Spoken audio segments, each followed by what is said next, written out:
Jean-Pierre Lebrun est psychiatre et psychanalyste, vice-président de l'Association lacanienne internationale, auteur notamment en 2021 et 2022 de Un immonde sans limite et Je préférerais pas chez RS Éditions. Jean-Louis Ranchon est professeur émérite de droit de la famille à l'Université de Louvain et à l'Université Saint-Louis de Bruxelles. Samedi 10 juin 2023, ils présentaient tous deux à la librairie Ombre Blanche leur ouvrage publié chez RS, Où va la famille, droit et psychanalyse. Bonne écoute.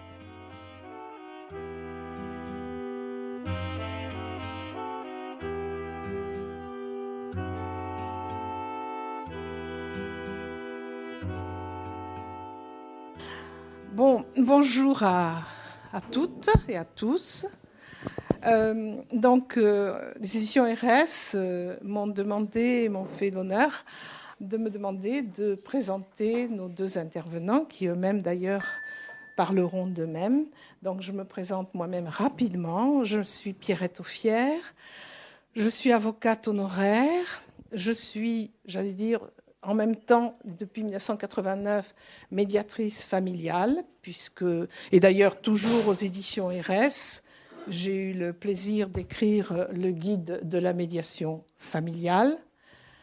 Et donc, dans cette double appartenance avec le droit et aussi avec l'approche de la famille à des niveaux intéressants et complémentaires, on m'a demandé donc d'intervenir et surtout de faire parler nos deux personnes. Elles n'osent pas parler d'habitude, elles me l'ont confié tout à l'heure, mais elles vont se forcer maintenant. Voilà, donc je vous laisse peut-être vous présenter, puis entamer cet après-midi. Je vous en prie. Donc Jean-Pierre Lebrun, alors je suis ravi que la librairie, merci beaucoup à monsieur, c'est Orange, je crois, le libraire. La librairie Ombre Blanche. Oui, mais monsieur, c'est le directeur de la librairie, je pense son nom, j'espère. Touraine, c'est ça, oui, d'accord, voilà. Merci beaucoup à sa proposition de nous inviter à l'occasion de la sortie de ce 6e livre dans cette petite collection que je resitue rapidement pour que... Voilà, donc moi, ça fait une vingtaine d'années que je travaille toujours sur une même question, j'ai envie de dire, qui est le rapport de la subjectivité contemporaine avec l'évolution du monde dans lequel nous sommes emportés. Et ça a donné une collection où plein d'auteurs sont intervenus à titre d'un ouvrage qui avait cette question en charge, mais aussi une petite collection, le petit format, où il y a eu jusqu'à présent 6 auteurs, c'est le 6e, invités de disciplines différentes que la psychanalyse, pour venir échanger avec justement nos références analytiques pour voir en quoi est-ce qu'elles entraient en résonance avec d'autres disciplines éventuellement, et comment est-ce que ces choses pouvaient trouver une issue à une confrontation intéressante. Et c'est dans ce contexte-là qu'après avoir... Le dernier ouvrage, c'était avec un sociologue, Alain Rally. Le précédent, c'était avec un neuroscientifique. Et puis voilà que nous nous connaissons depuis bien longtemps. Mais on a eu l'envie et l'occasion de discuter de l'évolution du droit de la famille avec Jean-Louis Ranchon, de parler d'un retournement qui t'avait frappé, un grand retournement, que je te demande d'abord peut-être d'expliciter, mais qui, avant de le dire même, je vais moi-même dire comment je l'entends moi du côté où je suis, que je le résumerai en une formule que j'aime bien d'Olivier Rey, je ne reprends pas exactement, où il dit que le nous était, le je était le singulier du nous, et le nous est devenu aujourd'hui le pluriel du je. Bon, ça dit très bien la bascule qui a eu lieu, qui correspond tout à fait, je pense, au grand retournement que je t'invite de dire. Avant, il y avait le monde était organisé à partir du discours social qui influait une série de choses et qui déterminait une série de positions dans laquelle le je devait trouver sa place, ce qui n'était pas toujours simple pour lui.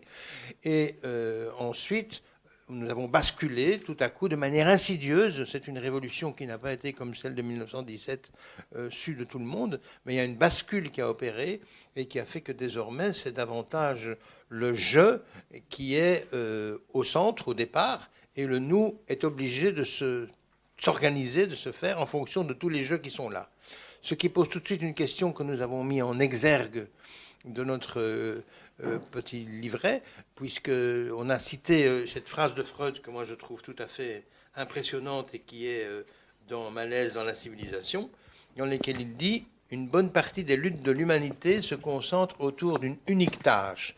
Donc il dit ça en 1929, c'est quand même pas rien. Trouver un équilibre approprié, c'est-à-dire satisfaisant, entre les revendications individuelles et les exigences civilisationnelles de la collectivité. La phrase qui suit est plus forte encore. Savoir si telle organisation de la civilisation parviendra à instaurer ces équilibres ou si le conflit restera insoluble est un problème où se joue le sort de l'humanité. C'est, de la part de Freud, quand même très bien mettre le doigt sur la gravité de cette question, non pas pour en tirer une quelconque d'office conséquence, mais pour essayer d'attirer l'attention sur qu'il faut vivre en faisant coexister les exigences individuelles qui ont évidemment considérablement grandi et les exigences civilisationnelles qui sont toujours à l'ordre du jour, bien qu'aujourd'hui, parfois, on n'est plus tout à fait sûr qu'elles sont intégrées par tous ceux qui sont les individus que nous avons nous-mêmes créés. Donc ça pose toute une série de questions sur lesquelles je t'invite à aller plus loin de ton point de vue de juriste. Ce n'est pas seulement mon point de vue de juriste, c'est plutôt mon point de vue d'observateur sur la façon dont le droit a évolué. Voilà, je me suis donné comme tâche, en quelque sorte, d'essayer de comprendre le discours politique qui était tenu, de l'expliquer à mes étudiants, et puis de les interpeller en leur disant « Et alors, qu'est-ce qui vous paraît essentiel dans ce qui est dit, et qu'est-ce qui peut-être pourrait être problématique ?» Alors, ce que j'ai appelé le retournement, ou j'ai plutôt employé souvent le mot d'inversion, c'est qu'en l'espace de pratiquement, je dirais, 40 ans, on a tenu politiquement un discours qui consistait à dire à l'origine que la famille était en charge d'une fonction sociale, ce que j'appelle la construction du social, la construction du lien social, la construction du collectif, qu'elle avait cette tâche-là, et la manière dont les juristes, mais aussi la société dans son ensemble, nommaient cette fonction, c'était de dire que la famille est la cellule de base de la société. Ça, c'est une formule que vous avez certainement tous entendue, c'est-à-dire précisément qu'elle est en charge de faire en sorte qu'on puisse vivre en société. Alors, je prendrai peut-être un tout petit peu de temps pour expliquer ce qui permettait de dire cela, parce que c'était une manière de nommer quelque chose qui, à l'époque, était perçu comme tel. Ne fût-ce, par exemple, parce que c'était la famille qui était responsable, au même titre que l'école d'ailleurs, dans une vision républicaine des choses, de ce qu'on appelait l'éducation et la socialisation des enfants. Alors c'était une fonction qu'on assignait à la famille, outre bien sûr la procréation, mais cela c'était, je dirais, dans un contexte qui était socialement très différent. Mais relimitons-nous simplement à cette fonction-là de socialisation des enfants. Bon, il y avait aussi, par exemple, la fonction alimentaire, puisque la famille était en charge, et elle l'est en partie encore, de l'aide mutuelle et de l'aide alimentaire, ce qui reste indispensable pour qu'une société puisse avoir une certaine cohérence. S'il y a des êtres humains qui sont sur le côté du chemin, comme on dit aujourd'hui, qui sont laissés en rade, à ce moment-là, il y a une difficulté à organiser le social. Donc cette fonction-là a été prise aussi en charge par la famille. Et donc, cette manière-là de penser les choses aboutissait à ce qu'on partait de l'idée que le droit devait mettre tout ça en place, organiser cette fonction sociale de la famille. Avec la difficulté, c'est pour cela qu'effectivement la phrase de Freud est tout à fait essentielle, avec la difficulté que dans cette perspective-là, les revendications individuelles, pour reprendre de nouveau la phrase de Freud, les projets individuels, les soucis de pouvoir d'une certaine façon créer son propre chemin étaient quelque part ignorés, puisque d'une certaine façon, à partir du moment où la société impose de vivre en famille d'une manière qui permet de construire le social, on ne prend pas trop en compte, je dirais, les demandes individuelles, les spécificités individuelles, les singularités individuelles. Et donc, cela, c'était certainement la difficulté qui pouvait se poser dans un schéma comme celui-là. Et puis, subitement, alors quand je dis subitement, c'est parce que, à mes yeux, à l'échelle de l'histoire de l'humanité, cela s'est passé en 30-40 ans. C'est une mutation qui a été extrêmement rapide par rapport aux autres mutations qui ont pu intervenir dans les civilisations humaines. C'est ça qui est très impressionnant. Et c'est dans cela, si je peux me référer à ma propre histoire, c'est en cela qu'évidemment, l'avoir vécu de l'intérieur, puisque, comme je l'ai souvent dit, j'ai enseigné un droit de la famille que je ne peux plus enseigner aujourd'hui, puisqu'il a complètement basculé. Donc je l'ai moi-même vécu dans mon propre enseignement.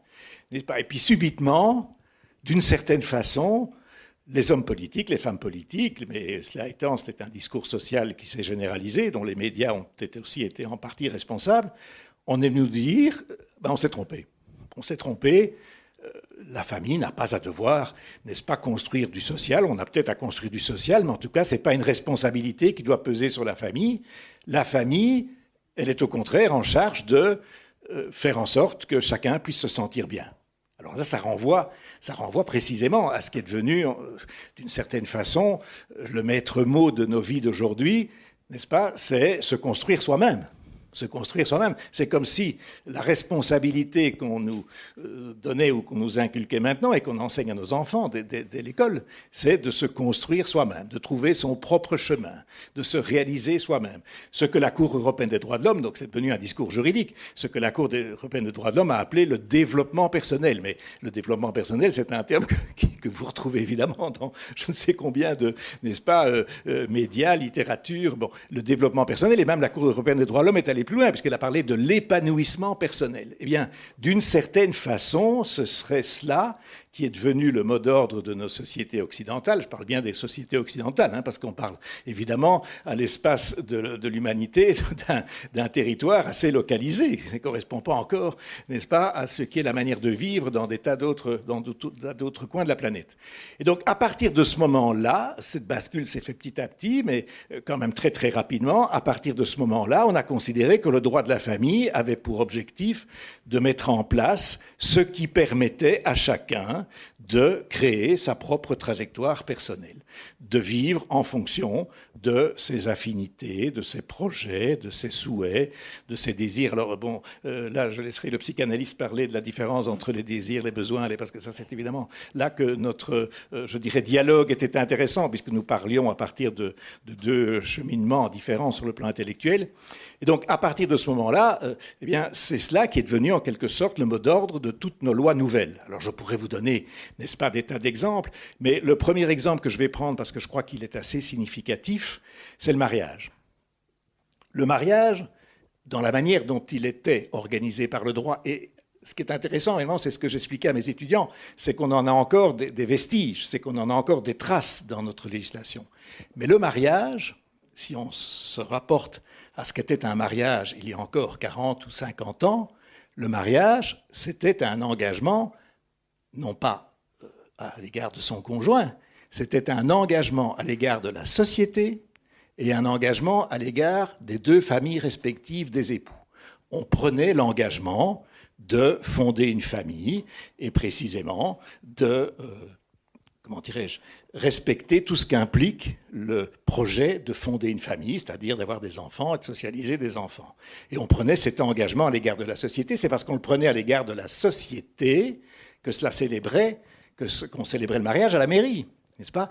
Et que ce n'était même pas, je dirais, les époux qui se mariaient, c'était le maire qui les mariait, parce qu'il leur disait, au nom de la loi, je vous déclare unis par les liens du mariage. D'ailleurs, nous avons encore cette expression-là dans notre code civil belge.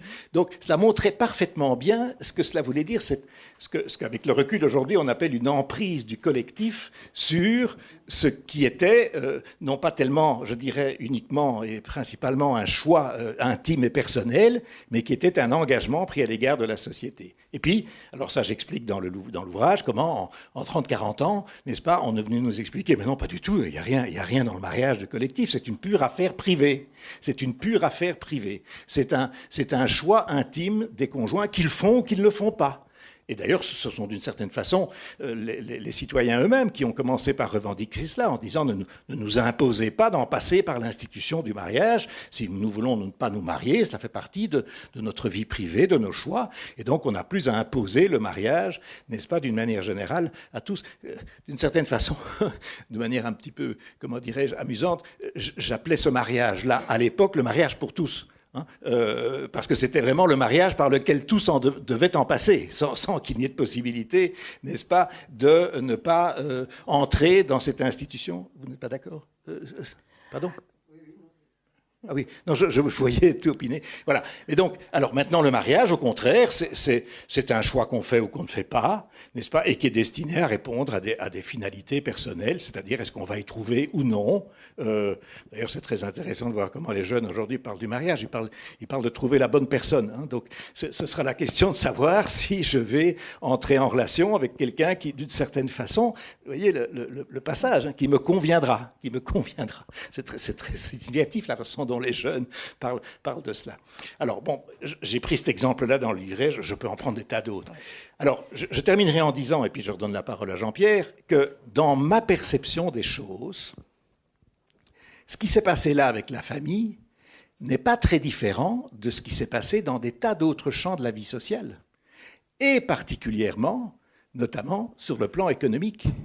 Parce que ce que nous appelons dans l'ouvrage la privatisation de la famille, c'est-à-dire désormais affectée à des finalités privées, cela a été parallèle à tout ce mouvement général de privatisation sur le plan social et économique, n'est-ce pas ? C'est-à-dire à la manière dont on a considéré à partir d'un certain moment, et je m'arrête là parce que les exemples, vous connaissez parfaitement bien, que les services publics devaient être privatisés, que les entreprises nationales devaient être privatisées, d'une certaine façon, que tout devait être privatisé, c'est-à-dire que c'était... Mais voilà, c'est une conception des choses dont beaucoup vont dire qu'elle a des aspects positifs. C'est qu'à partir du moment où quelqu'un se prend en charge lui-même et recherche son intérêt personnel, il en résulte... Vous connaissez l'expression de votre président, un ruissellement pour tous. Voilà. Et donc c'est pour cela que c'est une vision des choses globale. C'est pas seulement limité. C'est ça que j'ai essayé de faire apparaître dans cet ouvrage. C'est que c'est pas limité à la famille. C'est que c'est une manière de penser qui, d'une certaine façon, a été inversée par rapport à la manière de penser dans laquelle j'ai été personnellement éduqué, dans laquelle je suis né. Parce que comme je le disais encore dans une intervention récente, je ne me souviens pas que dans mon enfance, on m'ait parlé de mes droits. Je ne m'en souviens pas. C'est comme si c'était un concept qui n'existait même pas. On nous parlait de notre devoir vis-à-vis de la société ou de la nécessité dans laquelle nous nous trouvions tous de faire ensemble qu'on améliore la vie sociale, la justice sociale. D'une certaine façon, mais Jean-Pierre va en parler mieux que moi, j'ai envie de dire que nous sommes à la base fondamentalement de gauche, c'est-à-dire que nous disions que le combat à mener, c'était celui de la justice sociale, et donc orienté de nouveau vers le collectif. Et on ne se posait pas tellement la question de savoir c'est quoi mon bonheur personnel. Tant et si même qu'à certains moments, je crois que je suis en décalage par rapport à d'autres des jeunes générations auxquelles il est parfois difficile d'avoir un dialogue tout à fait, mais il peut être constructif, mais il y a des moments où on ne se comprend plus tout à fait. Voilà, j'en arrête là puisque j'ai répondu à ta question, Jean-Pierre. Et moi, je vais rebondir sur une partie, une phrase dans ce livre qui m'a intéressée pour cause et qui résume un peu ou condense ce que vous êtes en train de nous expliquer. D'une certaine manière, le droit a perdu son caractère de surplomb et se contente aujourd'hui d'un accompagnement des mœurs au niveau sociétal. Et donc, j'ai envie de poser aussi la question comme ça. La famille a-t-elle le droit, avec un grand D, d'évoluer ? Oui, alors ça, c'est une question que je trouve tout à fait pertinente. Je crois qu'on répondrait spontanément, oui, elle a le droit d'évoluer. Absolument. Et elle a peut-être même le devoir d'évoluer, elle aussi. Mais dans son devoir d'évoluer, la question se pose de savoir si nous assistons aujourd'hui à une désinstitutionnalisation de la famille uniquement, ou si nous assistons à une réinstitutionnalisation autrement de la famille. Et là-dessus, je ne suis pas sûr que la réponse soit facile ni simple, d'abord. Et deuxièmement, il nous oblige du coup, si on prend vraiment cette question en compte, de nous réinterroger sur ce qui sont les indispensables, les irréductibles nécessaires à ce qu'il y ait une institutionnalisation, fût-elle autre, de la famille par rapport à d'où elle vient. C'est ça, moi, la question qui, comme analyste, je me pose, c'est qu'est-ce qui, au niveau anthropologique, est incontournable, irréductible. Il y a beaucoup de choses qui sont de cet ordre-là, que je ne vais pas développer ici, mais qu'on en parle un peu dans le livre quand même, qui viennent dire que ce n'est pas à n'importe quel prix qu'on peut accepter que ça se désinstitutionnalise, en espérant que ça se réinstitutionnalise autrement, parce qu'il faut pour ça qu'il y ait une certaine, entre autres, prévalence du collectif, qui reste présente. Il faut entre autres qu'il y ait un surplomb qui soit toujours quand même intégré dans la tête d'un chacun, d'un individu. Voilà. Et c'est là-dessus que nous posons, je crois, une série de questions, de nous interroger, de nous inquiéter, même, il faut le dire quand même un peu, du fait que c'est comme si, à travers cette évolution, la dimension du collectif, à l'intérieur de la tête d'un chacun qui participe à ce collectif nouvellement organisé, est-ce qu'il y a encore de la place pour le collectif dans cette façon de concevoir son individualité, sa psyché. Et ça, c'est très très important. C'est pas une question anodine, une question qu'on peut évidemment balancer comme toutes les questions intéressantes qui se posent. Mais je pense que quand même, c'est une question essentielle de demander, cette évolution actuelle, a-t-elle induit ou induit-elle une sorte d'émancipation telle qu'il n'y aurait plus à se poser les problèmes du collectif comme tel? Ça, c'est embarrassant pour nous. Ça, c'est inquiétant pour nous. Et du coup, j'ai été aussi frappée que, alors que nous avons toute la partie du juriste qui écrit, vous parlez de loi. Oui. Vous parlez de loi, alors que ce n'est pas votre parti, ceci sans disrespect. Hein, attendez. Et vous parlez de loi en disant que pour chaque être, il devrait y avoir 3 lois non écrites, mais qui seraient l'autorité, l'altérité et l'antériorité.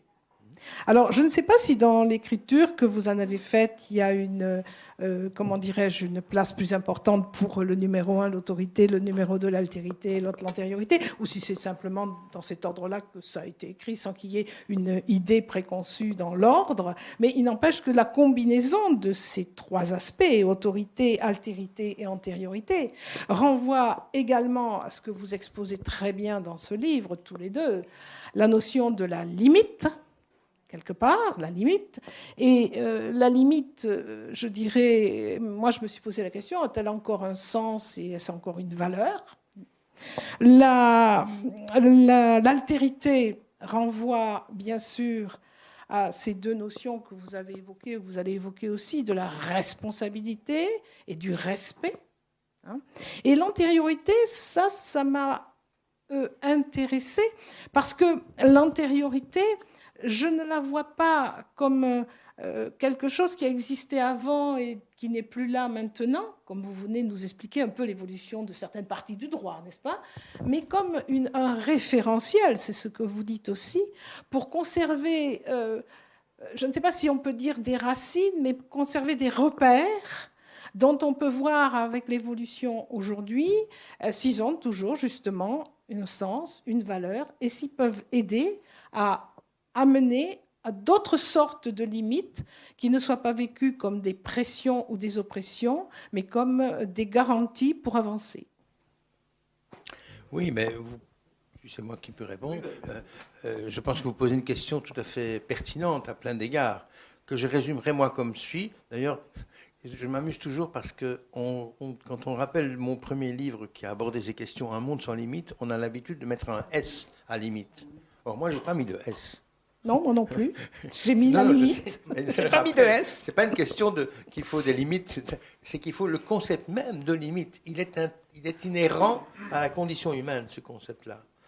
Parce que le fait de parler, le fait d'être des êtres parlants, nous met d'emblée dans une contrainte qui doit d'ailleurs arriver à s'intégrer, à s'intérioriser pour chacun et par chacun, dans la contrainte de consentir à ce que l'objet réel, l'objet que l'on va rencontrer, ne sera jamais plus qu'un semblant d'objet.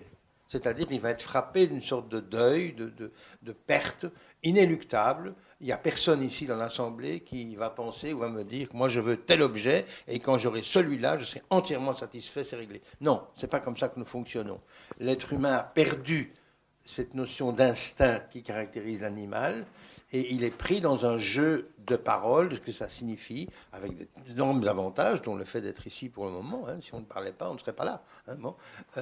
Donc c'est tout à fait déterminant. Mais ça vient du coup mettre comme une sorte de bémol à la possibilité de se débarrasser de toutes les mythes, justement. Puisqu'il y a quelque chose là qui ne correspond pas à la réalité clinique, concrète de tout ce qu'on entend. Et moi, quand je prends mes trois petits exemples que vous avez rappelés là, mes 3 lois non écrites, c'est simplement pour dire que, alors c'est un petit jeu de mots, vous savez, il y a quelques années, on parlait beaucoup de la loi des 3A, qui était ce qui venait donner un statut à l'évolution économique. Bon, c'est pour ça que j'ai appris antériorité plutôt que temporalité, ça pourrait être la temporalité. Mais comme par exemple le rapport à l'altérité, voilà quelque chose d'essentiel. On oublie, moi je suis comme analyste obligé de le rappeler sans arrêt, que nous sommes tous construits à partir des premiers autres qui nous ont construits eux. Il n'y a personne qui peut contredire ça. Alors vous avez beau dire, moi je me suis fait tout seul, moi je suis arrivé par moi-même, moi je suis un self-autodidacte, tout ce que vous voulez, c'est une jolie expression pour vous si vous y tenez, mais ça dénie la réalité dans laquelle vous êtes construits, dans laquelle nous sommes tous construits, et dans laquelle vous avez dû faire tout un travail, nous avons chacun dû faire un travail pour essayer de nous dégager aussi. Il y a une implication parfois forte de la part de l'environnement familial qui vient mettre à mal certains sujets, évidemment. Et donc tout le travail, ça consiste à le repérer, l'identifier, pouvoir s'en dégager. Et ça fait partie de ce que j'appelle la dimension d'altérité, qui du coup est au-delà de la différence. Parce que François Julien a écrit un petit livre sur l'altérité que je conseille de lire, parce qu'il est tout à fait passionnant, et où il nous dit bien que penser altérité, ça veut dire qu'on pense à partir de l'autre. Penser différence, c'est toujours par rapport à soi-même. Bon, eh bien, la construction d'un individu sujet humain, elle passe d'abord, pas par lui-même, par l'autre, par les premiers autres qui l'ont rencontré. C'est ça que moi je donne comme définition de l'inconscient d'ailleurs. L'inconscient, c'est pour moi les traces, parfois toujours actives, de comment est-ce que l'enfant s'est construit, comment est-ce que le sujet s'est construit dans le rapport aux premiers autres qui l'ont entouré. Et ça, c'est quelque chose d'irréductible. On ne peut pas faire l'impasse là-dessus.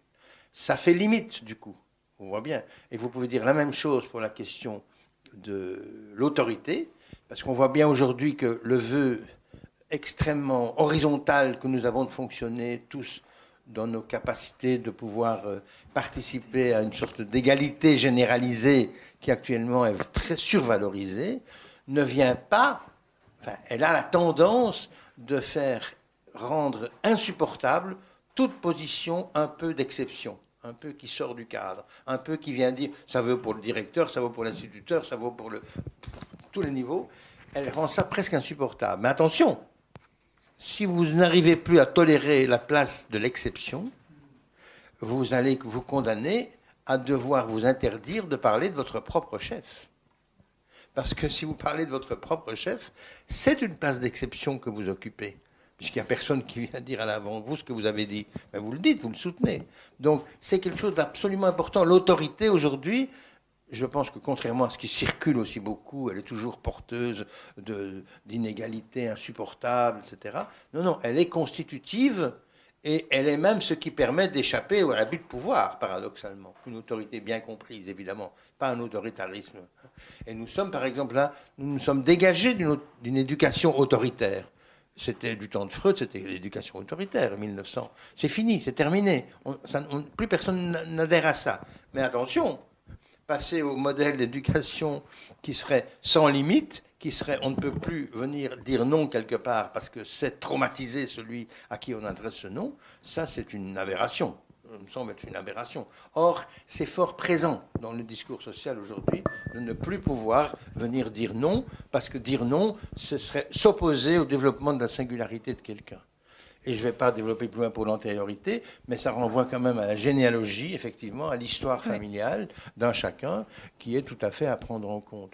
Voilà 2-3 réponses comme ça pour vous. Alors, on va renvoyer le mot autorité à l'autorité de la loi. Peut-être allez-vous nous dire quelque chose en la matière. Oui, parce qu'effectivement, ce que nous avons essayé dans cet ouvrage, c'est de vraiment amener un dialogue, et on se répondait l'un à l'autre, et par rapport à la question que vous avez posée et par rapport à ce que Jean-Pierre vient d'expliquer, j'ai évidemment été extrêmement frappé. Je n'ai pas pu m'empêcher, n'est-ce pas, de reproduire cette phrase dans un certain nombre de mes contributions, et je l'ai reproduite dans l'ouvrage. Vers les années 2005, c'était dans 2005, oui, un sénateur socialiste en Belgique. Et de nouveau, je fais le lien avec ce qui, par rapport au projet économique et social qui était celui par exemple, du Conseil national de la résistance, ce sont en principe les partis de gauche qui ont projeté l'idée qu'effectivement on devait organiser la justice sociale en imposant des règles. Eh bien, un sénateur socialiste est venu expliquer que lorsqu'il s'agissait de la vie privée et familiale, il y avait 2 types de sociétés. C'est sa phrase exacte. Il y a 2 types de sociétés. Celles qui imposent leur propre vision et celles qui n'imposent plus rien à personne. Et moi, je suis favorable à la seconde option, qu'on n'impose plus rien à personne. Bon, alors, à ce moment-là, on pourrait se dire, mais et le Parlement, alors quel est son rôle si c'est chaque fois, n'est-ce pas, de supprimer toute règle, de supprimer toute imposition? Mais enfin, voyez bien que c'est une tendance, malgré tout, qu'on entend aussi par rapport à l'enfant, par rapport à d'autres situations de notre planète. Est-ce qu'on va pouvoir imposer aux êtres humains des contraintes liées à la nécessité de nous faire vivre sur une planète habitable? Ou bien est-ce qu'on va attendre que chacun y adhère spontanément, volontairement, sans rien imposer à personne? Donc c'est une question générale, hein. Mais donc cette idée qu'il n'y a plus rien à imposer à personne, elle est fondée, alors de nouveau on comprend parce qu'il y a eu peut-être tellement d'impositions ou tellement de négations des singularités individuelles qu'à un moment donné, n'est-ce pas, eh bien il a fallu d'une certaine façon à la fois libérer les pressions et permettre à chacun de s'émanciper, comme on l'a dit, c'est-à-dire de trouver sa propre voie. Alors, de nouveau, tout cela peut se comprendre et on rejoint la phrase de Freud. Mais enfin, malgré tout, venir soutenir qu'il n'y a rien à imposer à personne. Et alors, justement, je vais prendre un exemple et puis je vous redonne la parole. Lorsque la loi belge a libéralisé le divorce, de manière, je dirais, très radicale, parce que dorénavant, on peut divorcer pratiquement sans limite sur base de la simple décision qu'on prend soi-même.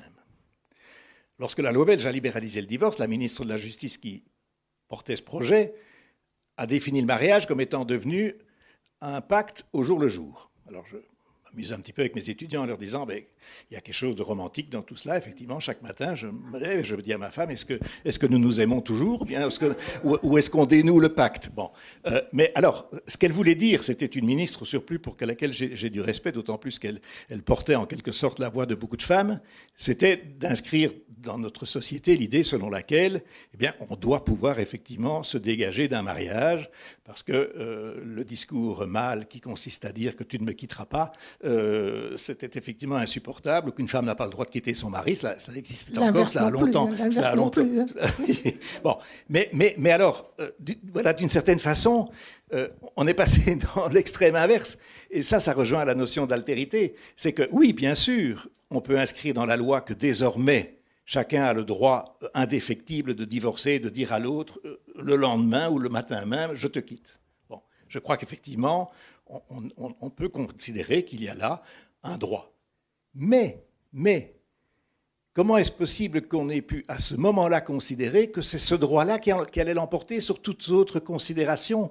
Or, un couple, qu'il soit marié ou pas marié finalement, mais un couple, c'est une réalité qui s'est constituée sur des tas de plans, sur le plan affectif, sur le plan patrimonial, sur le plan économique. N'est-ce pas, Robert Neuberger parle de la maison couple, c'est-à-dire de tout un environnement qu'on a créé ensemble et qui nous détermine et qui va avoir un impact sur notre vie. Eh bien, la plupart des psys qui ont été interrogés au Parlement belge à ce moment-là sont venus dire, attendez, oui, bien sûr, il y a un droit au divorce, mais à condition qu'on se préoccupe d'en organiser les conséquences pour l'autre, pour les enfants, et peut-être aussi d'ailleurs pour ces familles respectives, parce que c'est toujours un choc aussi pour les familles respectives. Donc c'est précisément l'introduction de l'altérité dans une décision individuelle qui est tout à fait respectable. Eh bien, c'est là précisément que je rejoins tout ce que vous venez de dire, c'est-à-dire comment passe-t-on de la reconnaissance de nos droits, en quelque sorte, de nos exigences personnelles, à précisément le fait de prendre en compte que dans toute décision que l'on prend, il va y avoir non seulement un impact pour les autres, mais il y aura peut-être même un impact sur le plan collectif. Eh bien, cela, c'est devenu quelque chose qui est beaucoup, beaucoup plus difficile à penser, y compris dans le discours politique. Mais pour rebondir sur ce que vous disiez, nous échangions tout à l'heure et j'ai demandé la vérification de ce que j'avais bien compris dans ce livre, qu'en Belgique, ils n'ont plus le divorce pour faute. Alors ça, c'est quand même important parce que nous l'avons toujours. Je n'ai pas dit que c'était une bonne chose de l'avoir supprimé ou de l'avoir gardé, mais c'est quand même aussi au niveau d'une conception de ce divorce, quelque chose qui existe encore. Mais à contrario, par contre, nous avons en France maintenant la privatisation complète de la décision de divorcer. Alors que ce soit dans la notion du divorce judiciaire ou dans la notion du divorce conventionnel, c'est-à-dire avec l'accord complet des gens, ce qu'on appelle en France le divorce sans juge. Je trouvais très amusant d'ailleurs que ce divorce, on ne l'appelle pas le divorce sur décision des personnes, mais le divorce sans juge, comme si on se libérait là aussi du juge, en se libérant de son homme ou de sa femme. Mais tout ça a pour effet, en effet, que dans le droit français, par contre, toutes les conséquences doivent être abordées et traitées, que ce soit dans le divorce avec un juge ou pas, au niveau, entre autres, vous le disiez, des enfants et même parfois du patrimoine. Mais je vais rebondir encore sur une autre phrase, toujours dans l'esprit de ce que vous échangez et de ce que nous échangeons. Est-ce cohérent dans une société que les demandes individuelles soient susceptibles, en définitive, de faire la loi? Et donc, quelque part, si les demandes individuelles font la loi va donc avoir une force, mais alors elle va avoir aussi un pouvoir collectif. Et ce pouvoir collectif de la loi, pour reprendre le mot collectif, qui va partir d'une demande individuelle, est-ce que là aussi, ce n'est pas une espèce de refonte des règles de la famille? C'est-à-dire, jusqu'à maintenant, la loi, moi aussi, avec ce que j'en ai avalé quand j'étais fac de droit, dans ce que j'ai pu en pratiquer en tant que divorce, on se référait d'abord à la loi et on voyait éventuellement comment on pouvait adapter la situation en fonction de la loi. Et maintenant, en effet, les personnes veulent d'abord trouver la situation qui leur convient, et la loi va servir à trouver la solution la plus adéquate. Il y a cette espèce de, vous avez appelé ça un retournement, on peut l'appeler en effet, ou revirement, enfin je ne sais pas. Il y a une fonction de la loi, et en même temps, les gens veulent la loi aussi. Surtout quand ils considèrent qu'elle va leur apporter beaucoup, pour eux, par rapport à l'autre. Ce qui est une façon d'utiliser la loi pour nier l'altérité de l'autre. Voilà, je ne sais pas ce que vous en pensez. Bon, je ne sais pas pourquoi, mais non, vas-y aussi, vas-y. Non, je ne pense pas. Justement, c'est ça la difficulté, c'est ça que tu expliques très bien, c'est cette position de surplomb de la loi ou de tout autre type d'institution. On en parlait tout à l'heure, vous êtes médiatrice familiale, j'ai aussi contribué à la formation de la médiation familiale. Pour moi, la médiation familiale, c'est quelque chose, sans doute, qui traduit une évolution de notre société au sens où on rend les personnes responsables d'élaborer elles-mêmes les solutions qui va concerner leur divorce ou n'importe quel type de litige familial, parce qu'on associe la médiation familiale au divorce et à la séparation, mais il y a la médiation familiale dans n'importe quel type de litige. Une famille, des enfants qui sont en train de voir placer un de leurs parents et cela génère des litiges entre eux, c'est une très belle occasion de mener une médiation familiale, et à cette occasion-là, on va pouvoir effectivement se reparler, peut-être comme on ne s'était plus parlé depuis longtemps. Bon, donc la médiation familiale, c'est rendre les personnes responsables, je dirais, de leur choix et de leurs projets personnels, mais aussi familiaux. Donc, magnifique. Mais ce qui se passe dans une médiation familiale, c'est qu'on réinstitue précisément, non plus la loi, mais on réinstitue du tiers. C'est ça que tu appelles une position de surplomb, c'est-à-dire quelqu'un qui, par rapport à l'affrontement duel, ou éventuellement entre deux frères et leurs sœurs, ou trois frères entre eux, ce n'est pas nécessairement un affrontement qui ne vise que deux personnes, mais par rapport à ce qui pourrait être l'affrontement des revendications individuelles, des positions individuelles, vient précisément introduire un espace tiers qui va amener les personnes à se dégager a priori, n'est-ce pas, de leur seule vision strictement individualiste des choses pour peut-être écouter et comprendre qu'il y a un autre point de vue que le leur. Alors, en ce sens-là, la médiation familiale vient en quelque sorte jouer le même rôle, la même fonction que la loi qui, d'une certaine façon, émanait d'une décision prise au Parlement ou par des juges. Bon, alors évidemment, elle est donc moins autoritaire et le grand avantage qu'on présente de la médiation familiale, c'est qu'on essaie de s'orienter vers une solution qui sera précisément acceptée et donc elle n'est plus autoritariste, n'est-ce pas ? Bon, mais il reste quand même, alors ça c'est mon point de vue, et je suis tout prêt à en discuter, et je cherche moi-même un peu à me positionner par rapport à tout ça, c'est jamais simple, d'autant plus que, comme je vous l'ai dit, je viens d'un autre monde, donc il s'agit d'évoluer en même temps, et puis de percevoir à la fois les avantages et les risques, mais je continue à penser qu'une société doit pouvoir à un moment donné venir mettre aussi des limites, voilà, des limites dans une loi, parce que c'est la loi qui vient imposer les limites, et que l'on décide, pour reprendre encore un autre, que par exemple, sur le plan, compte tenu des exigences aujourd'hui, n'est-ce pas, que nous impose la durée de vie sur Terre pour tous, eh bien, qu'on impose des règles très strictes sur la possibilité de voyager en avion, de supprimer les jets privés. Bon, je crois que la loi, là, et les hommes politiques, mais ils sont eux-mêmes en très très grande difficulté d'imposer quelque chose. Ils font l'objet de tellement de pressions qui viennent de tellement de groupes, n'est-ce pas, qui expriment des projets individuels qu'ils n'y arrivent plus. Je ne les critique pas trop parce que c'est eux qui sont maintenant aujourd'hui malmenés. Hein. Qu'est-ce qu'il y a d'hommes politiques qui reçoivent des lettres de menaces et d'injures quand ils osent prendre une position? Donc c'est devenu extrêmement difficile d'occuper cette place d'autorité. Oui. Ça, c'est ce que tu as bien expliqué avec, dans l'ouvrage avec Alain Hérali. Oui, mais je trouve que c'est absolument important de repérer cette contradiction forte qui est en train de nous mettre à mal, à savoir que dans le monde d'hier, il est évident que le social avait sa fonction d'universaliser et donc d'exiger que l'on renonce partiellement à son individualité au profit du collectif, c'est clair, c'est établi. Aujourd'hui, il y a un paradoxe, c'est que l'individu est invité, voire incité, à trouver sa propre voie. Il n'est pas dit, pour autant, que ça reste une exigence sociétale. Or, c'est un paradoxe, cette affaire-là, parce qu'il y a une exigence de société qui aujourd'hui fonctionne, qui impose, d'une certaine façon, à ce que l'individu trouve sa voie, et ce qui, d'une certaine manière, est intéressant, sauf que quand l'individu se retrouve à cette place-là lui-même, il oublie complètement qu'il est toujours sous la férule d'une exigence collective, mine de rien, qui a changé par rapport à auparavant, et qui donc ne laisse plus apparaître la contradiction qu'il y a entre son exigence individuelle et l'exigence civilisationnelle. Or ça, c'est très compliqué, parce que Freud aussi, là-dessus, il y a une page tout à fait que je trouve remarquable, parce qu'il dit très bien, le remplacement du pouvoir de l'individu par celui de la communauté, c'est cela qui constitue le pas décisif vers la civilisation. Donc, on n'est pas tout seul. Quand on est tout seul, on est tout à fait libre de faire ce qu'on veut, qu'on le croit, ou peu importe, mais là, on est en deçà de toute civilisation.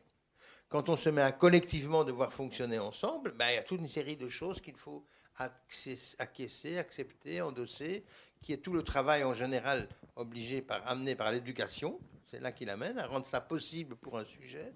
Eh bien voilà que cette dimension-là, elle est en train d'être comme éclipsée derrière un mot d'ordre qui circule sans le savoir et qui est de dire favorisez votre individualité, émancipez-vous, mais on ne vous dit pas que cette émancipation, elle est tributaire d'une règle collective désormais pourtant à l'œuvre.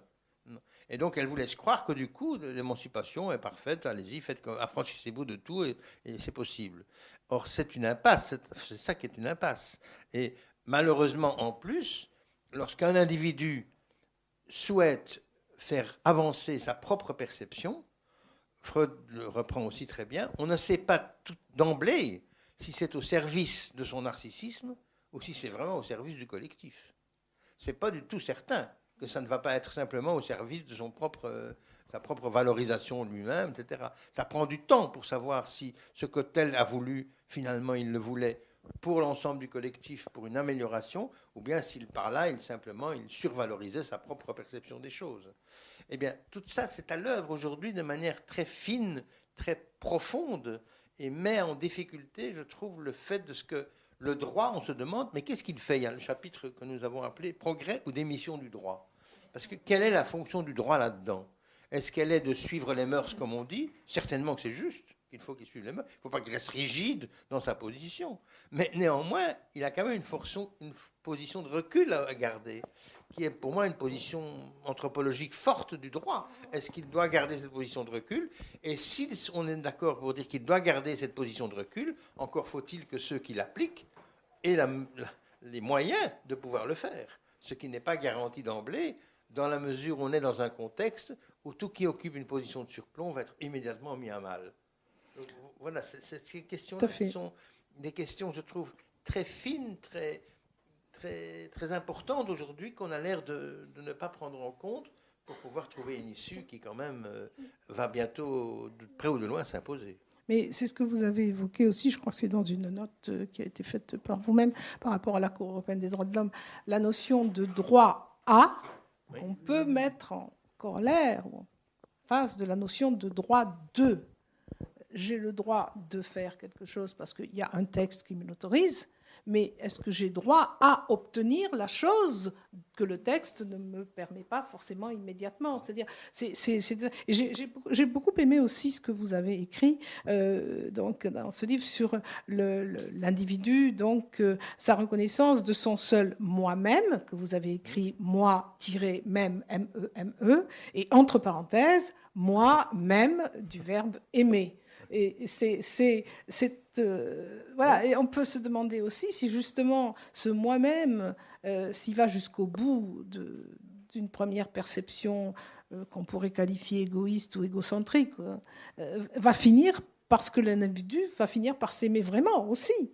Parce que là, c'est certaines de ces apparentes exigences que certains textes de loi ont entérinées. Bon, on ne s'approfondira pas sur le sujet, mais je pensais, et dont vous en parlez beaucoup aussi, sur la loi sur le transgenre, le transsexualisme, etc.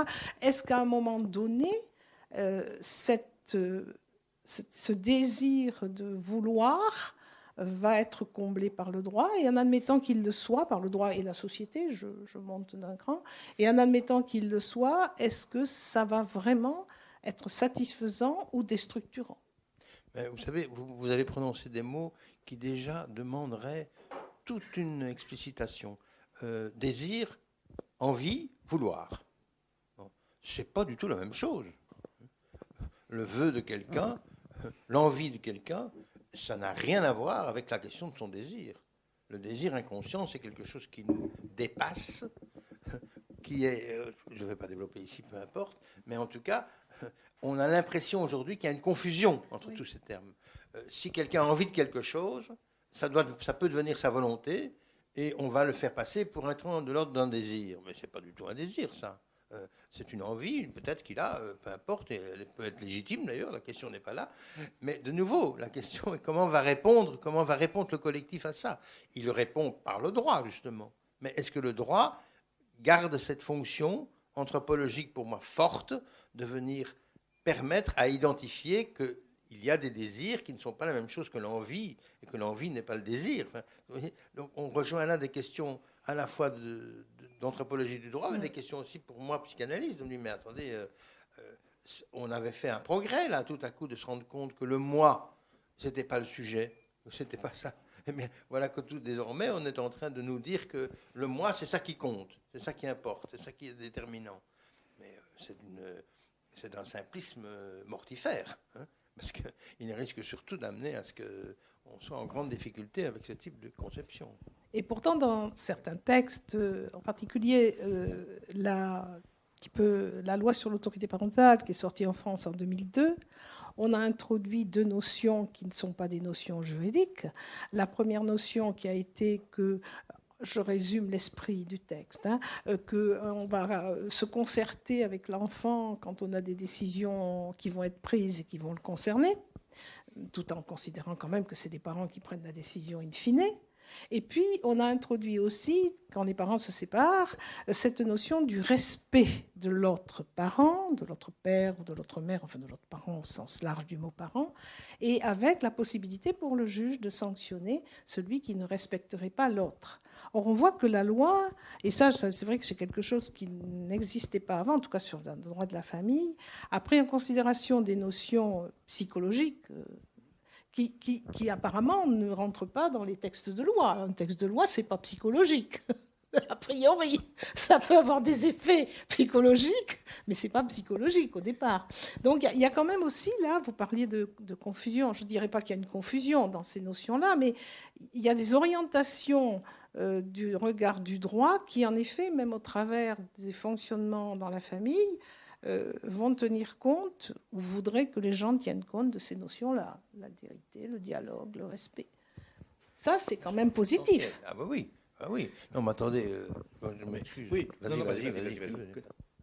Non, mais là, effectivement, donc, dans notre ouvrage, rassurez-vous, on met en évidence tout ce qu'il y a eu d'une évolution exceptionnelle à l'échelle de l'histoire de l'humanité. Exceptionnelle, que des tas de déshérités de la planète ne peuvent pas vivre et ne vivront peut-être pas dans les non seulement prochaines années, mais même les prochaines décennies. Tout ce qui se passe dans les pays totalitaires est totalement inquiétant. Donc, alors, nous avons eu la chance de vivre quelque chose d'exceptionnel et qui se traduit dans des règles de droit comme celles que vous venez de rappeler, parce que le droit a aussi une fonction symbolique, et même s'il ne s'est pas fait respecter en tant que tel, n'est-ce pas, ce comportement, rien que de l'inscrire dans la loi, c'est évidemment fondamental. Et cette évolution exceptionnelle, c'est précisément de prendre en compte ce que dans des textes, comment dirais-je, internationaux, on a pu appeler la dignité de chaque être humain, c'est-à-dire le respect de sa singularité, le respect de sa spécificité,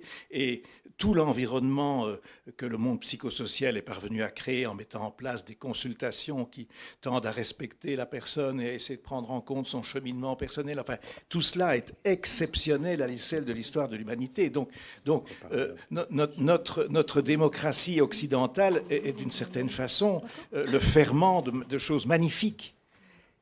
Et en même temps, et c'est là que nous nous interrogeons, nous sommes interpellés quotidiennement, mais les psychanalystes encore plus que les juristes, mais par exemple les juges de la famille que je connais bien, puisque je les fréquente aussi, au sens où je suis resté avocat, mais aussi parce que nous tenons des séminaires, les juges de la famille viennent nous dire « mais les gens ne vont pas bien.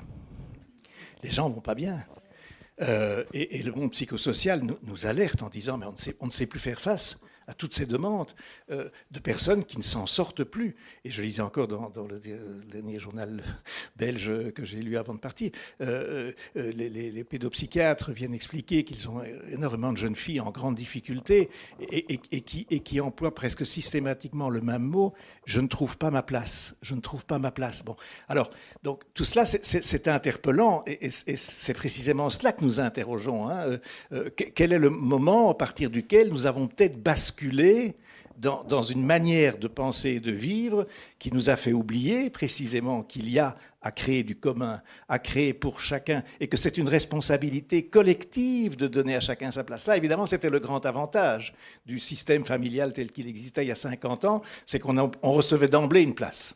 On recevait d'emblée une place, on recevait d'emblée une identité qu'on n'allait pas discuter. Alors effectivement, on ne la discutait pas, mais au moins on en avait une.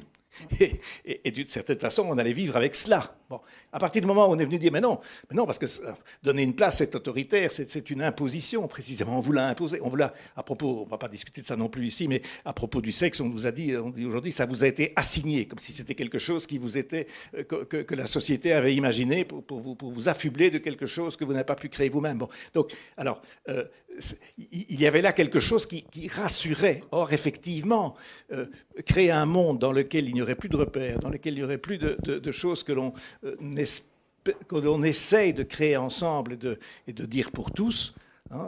D'ailleurs, c'est un peu le projet qui avait été celui, moi je m'adresse à des Français ici, c'était quand même celui qui était le projet de la République.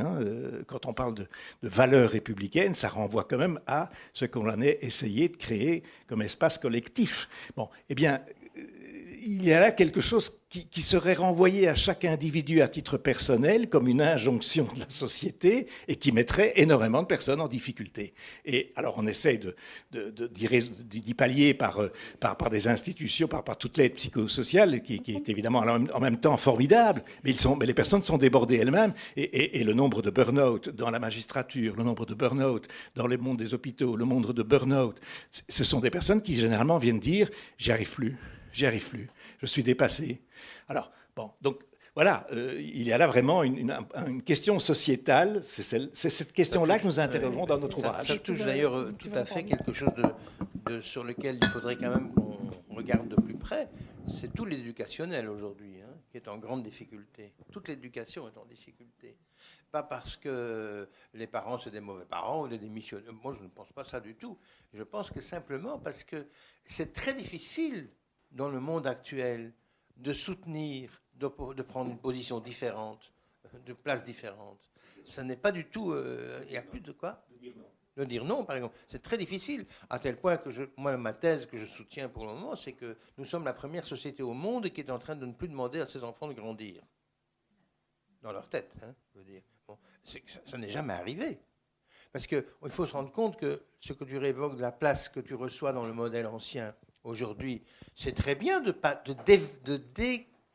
défixaliser, on pourrait dire, cette place, de lui laisser plus de mobilité. Mais par contre, si l'enfant ne reçoit pas de place, il a tendance, et c'est tout à fait logique, à prendre toute la place et à les occuper toutes. Et il n'y a rien de plus angoissant pour un enfant que de pouvoir prendre toute la place.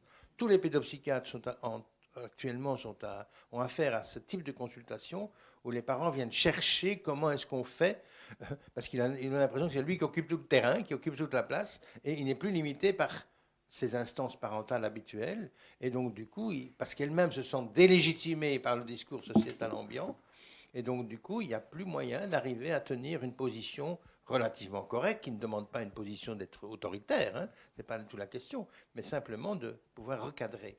Et c'est paradoxalement plus facile de pouvoir trouver sa place quand on en a reçu une, quitte à devoir la quitter parce qu'on en veut une autre, que de trouver sa place quand plus rien ne vient vous la mettre, vous la limiter et dire que vous n'avez qu'une place et que vous n'occupez pas toutes les places. Et bien paradoxalement, c'est encore plus compliqué. Tout à fait.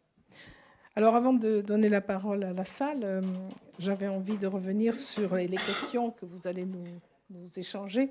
J'avais envie de finir une partie d'une phrase de ce livre où vous dites accepter de se poser chaque fois la question est-ce que ce que je dis, fais et entreprends est aussi juste pour tous que pour moi?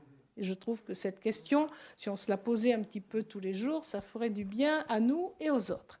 Alors, je pense qu'on va laisser la parole à la salle. Je ne sais pas s'il y a un micro qui circule ou si on va vous entendre. Je peux faire passer un micro, si vous voulez, au fur et à mesure. Tu prends le micro, peut-être? Merci, Anne. Oui, moi, je me retrouve tout à fait dans tout ce que vous avez dit, parce que je suis psychologue. Dans les consultations, effectivement, je suis confrontée à ce que vous dites. Mais moi, je pense quand même qu'il y a... le collectif, j'ai l'impression qu'il va revenir parce qu'on va y être obligé. Je pense que d'ailleurs, c'est les jeunes d'ailleurs aujourd'hui qui, avec l'écologie, commencent à ouvrir le débat, c'est-à-dire qu'ils se rendent compte que l'angoisse qui naît avec ce qui se passe actuellement au niveau de l'écologie, etc., va nous obliger à aller vers le collectif. Je crois que où on ira vers le collectif, où on va disparaître. En fait, en exagérant un petit peu. Donc je pense que le collectif, et c'est heureusement, je crois il va revenir, mais peut-être sous une forme différente, ça c'est sûr. Moi, je serais à la fois d'accord avec ce que vous dites, spontanément comme ça, parce que je crois qu'il faut d'abord faire confiance, quand même, à la jeunesse de notre temps. quand on était jeune, on est deux vieux, hein, des ringards, tout ce que vous voulez, on est terminé. Mais il est évident que quand on était jeune, on n'était pas du côté de ceux qui étaient d'accord avec tout ce qu'on était contre. On était très opposés. Mais la différence qu'il faut repérer, c'est que nous avions une génération au-dessus qui tenait le coup. Bon. Alors qu'aujourd'hui, le problème, c'est que souvent, la génération du dessus ne tient plus le coup à cause du malaise dans lequel elle est prise. Ça a quoi comme conséquence? C'est qu'il n'y a plus de transgression. C'est-à-dire qu'il n'y a plus de contestation, il y a de ce que j'appelle de la récusation, on peut s'en foutre, et il n'y a plus de transgression, parce qu'il n'y a plus rien à transgresser. Donc c'est ça qui est... Et là, quand vous sollicitez, que vous espérez du collectif qui revienne, j'espère que vous avez tout à fait raison, n'empêche que le collectif ne pourra revenir que parce qu'il a pris sa place dans la tête d'un chacun. Et c'est là que nous sommes en difficulté aujourd'hui. Je crois que toute cette évolution a fait que cette place du collectif dans la tête individuelle d'un chacun, elle est très fragile. Elle est très fragile. Et on va voir comment on va faire.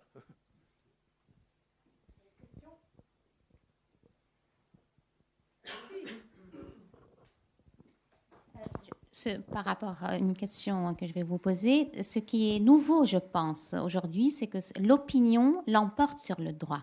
Elle est d'une puissance inouïe, ça veut dire avec les réseaux sociaux. Et toute la question aujourd'hui, elle est là, comment faire pour réhabiliter le droit, c'est-à-dire pour que le droit l'emporte de nouveau, récupère sa place, pour que l'opinion n'occupe plus cette place qui est extrêmement dangereuse, avec une résonance où les gens sont condamnés avant même d'être jugés. Voilà, ainsi de suite.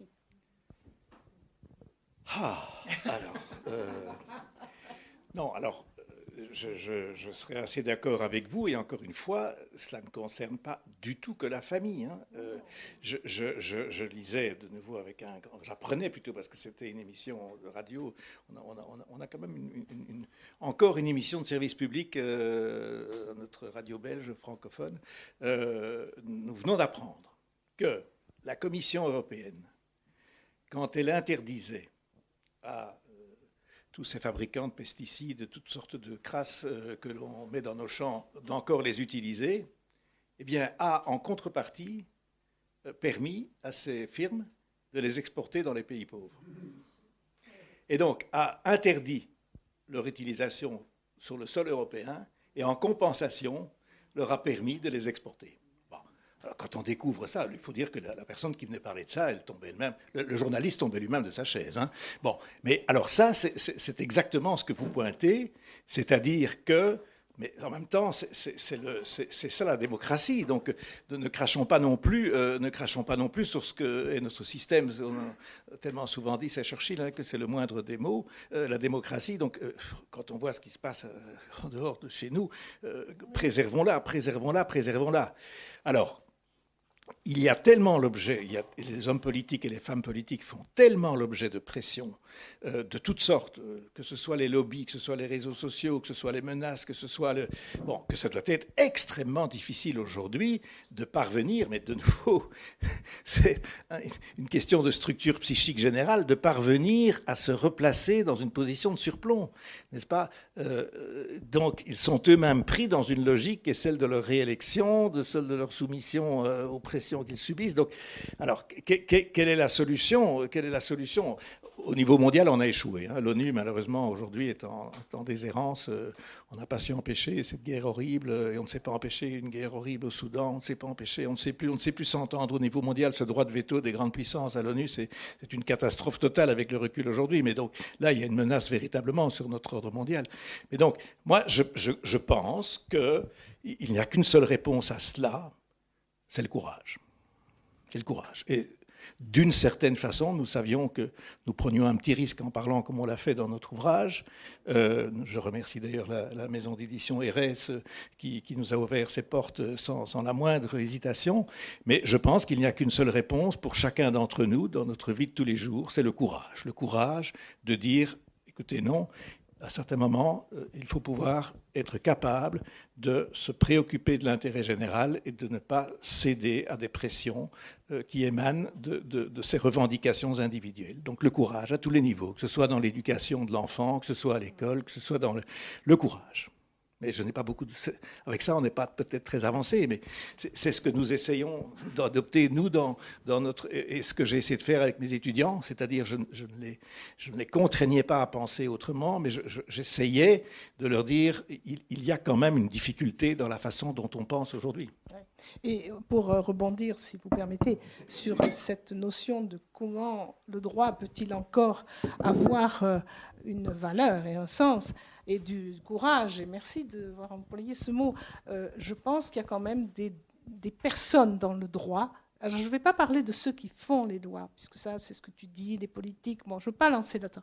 Mais il y a quand même l'indépendance de la parole des avocats, et je peux en parler en toute connaissance de cause, même si parfois elle n'est pas entendue, mais elle est entendable, et il y a l'indépendance totale de la parole de l'avocat, et il y a quand même, le quand même est de trop, et il y a surtout aussi l'indépendance des magistrats dans leur choix de décision. Bien sûr, ils vont se référer aux textes qui existent, mais aussi, un magistrat, la première chose qu'il apprend à faire, et c'est important, c'est justement faire évoluer la loi par la jurisprudence. La jurisprudence étant la création par un magistrat d'une évolution du droit par rapport à des situations données, tout en restant malgré tout, certes, dans le respect de la limite des lois.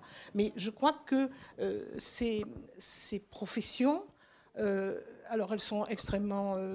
les magistrats, tout le monde vous dit « Ah ouais, mais ils font n'importe quoi, puis ils sont soumis à des pressions, puis ils sont achetés. » Enfin, on connaît toutes les musiques que les gens peuvent entendre quand ils ne sont pas contents d'une décision. Les avocats, c'est des grands blabla, ils racontent n'importe quoi. Aujourd'hui, ils disent ça, mais demain, ils vont dire le contraire s'ils changent de client.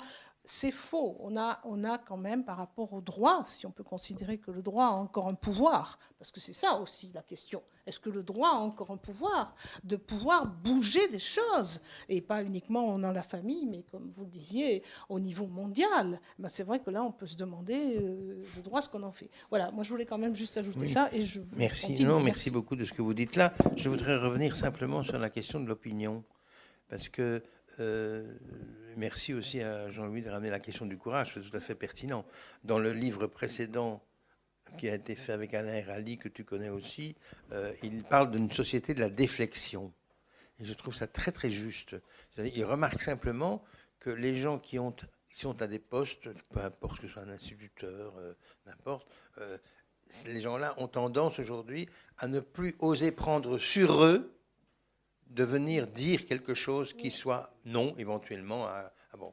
Ils le disent au nom de « oui, mais c'est comme ça qu'on fait, oui, mais c'est comme ça qu'il faut faire ». Enfin, vous voyez, c'est comme si on se dérogeait, on quittait, on esquivait le fait de devoir assumer sa propre énonciation, ce qui demande un certain courage, et qui est absolument déterminant pour contrer l'opinion. Parce que l'opinion a une force inouïe grâce au fait de son immédiateté. C'est ça le problème. Elle va dans tous les sens, elle va tout de suite, elle touche tout de suite, et l'autre est là un peu... bon, on ne sait pas très bien comment réagir, il est en tout cas mis en difficulté. Et vous avez, à mon avis, tout à fait raison d'insister sur cette force de l'opinion. Merci. Et je voulais juste rajouter que la question des places et de tout ce que vous dites est aussi liée à cette notion dite de l'amour, une notion qui n'a rien à voir avec celle de ma jeunesse, je suis une vieille. Et effectivement, si les enfants prennent toute la place, c'est aussi parce que les parents ont tellement envie d'être aimés. Et qu'à tous les triages, à tous les endroits, que ce soit dans les questions de divorce, dans les questions de droit, de mouvement avec la famille, c'est cette question qui est mise à l'œuvre. Je veux être aimé, et si j'ai une place, c'est une place d'amour que l'on me doit. Donc, si vous n'avez pas de place, alors vous êtes obligé de vous faire aimer. Certainement aussi. Ah oui, mais non, c'est ça le jeu. C'est que les parents qui n'ont plus l'évidence parentale a disparu. C'est pas du hasard, de l'amour et de la place. Oui. C'est ça les jeux. L'évidence parentale a disparu, et donc du coup, ils sont pris dans une sorte de reconnaissance imaginaire dont ils ont besoin, alors qu'ils n'entendent pas ce qui est évident, c'est que l'enfant commence toujours par aimer ses parents. Quitte à parfois en arriver à l'inverse, hein, ça arrive aussi. Mais en attendant, c'est d'emblée acquis, cette affaire-là, la place. Eh bien, c'est comme si l'évidence parentale n'étant plus là, ils n'assument plus, ils ne peuvent plus l'assumer.